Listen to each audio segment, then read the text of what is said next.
WHIO team traffic. Good morning. Welcome to Newscenter 7's Daybreak. I'm Letitia Perry. It's Thursday, May 25th. And I'm Adam Marshall. Severe storms and tornadoes move through our area, leaving behind a lot of damage. And this morning, cleanup will begin. We have Team 7 weather coverage for you from two of the hardest hit counties. Newscenter 7's Malik Perkins is in Greene County, where heavy damage was reported along Trabine Road. But first, we do want to get straight to Gabrielle Enright, who is live in Park Lane. That's in Clark County, where multiple businesses were ripped apart.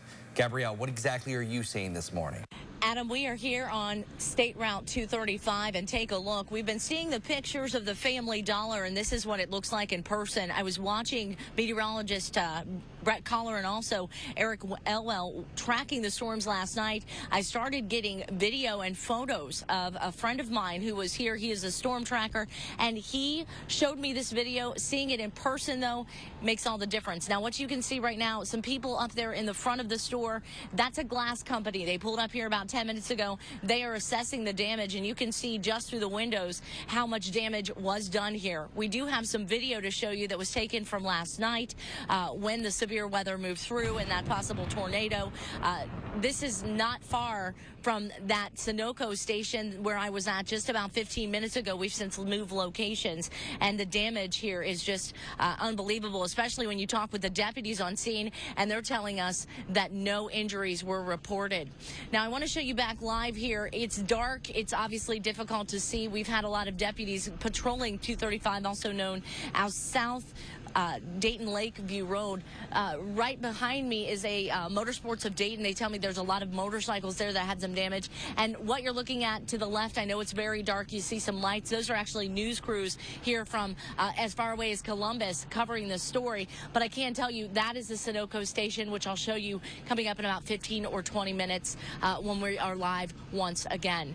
So at least there are no injuries to be reported at this point. But when it comes to the damage here, when we see it in the daylight, they'll have a better idea of how much cleanup needs to be done.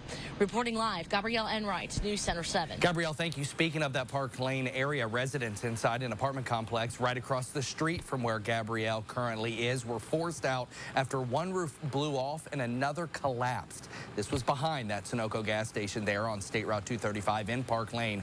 Firefighters say residents inside two of the three buildings will be displaced while crews work to make repairs. Eyewitness 7 reporters sent us videos of reported tornadoes. This is video taken just outside of Fairborn in Greene County. Watch the middle of your screen as the clouds start to spiral, creating what looks like a funnel cloud. That's when you see a small portion of the cloud touch down. The National Weather Service will be surveying the damage across our area today, including Clark County, Miami, and Greene counties. Newscenter 7's Malik Perkins continues our Team 7 weather coverage now in Greene County, where trees and power lines came down overnight. Malik, show us exactly what it looks like there right now.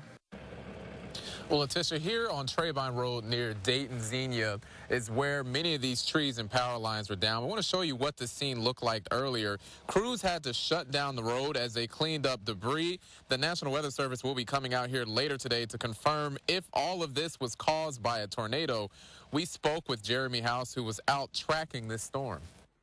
Saw the wall cloud and everything else, and me and the other guys just started saying, okay, it's breaking up, and then all of a sudden it started tightening up and lowering. And in situations like this, when power lines have been blown over, it's important to make sure that you do not touch them. You can't really tell by looking at them whether or not those power lines are live. Reporting live in Greene County, Malik Perkins, Newscenter 7. Malik, thank you. During the height of the storm, the conditions may have caused an accident. Take a look here. Crews on scene say the SUV was driving on eastbound US 35 when it went left of center, left side of the road, and hit a median barrier. Fortunately, no one was hurt. Keep it right here all morning long as our Team 7 weather coverage continues. You can track all of the storms that move through our area with our team of meteorologists by downloading our WHIO weather app. It has watches and warnings as they are issued, plus it also has audible alerts. To download it, just search WHIO weather in your app store. The time now 5:00.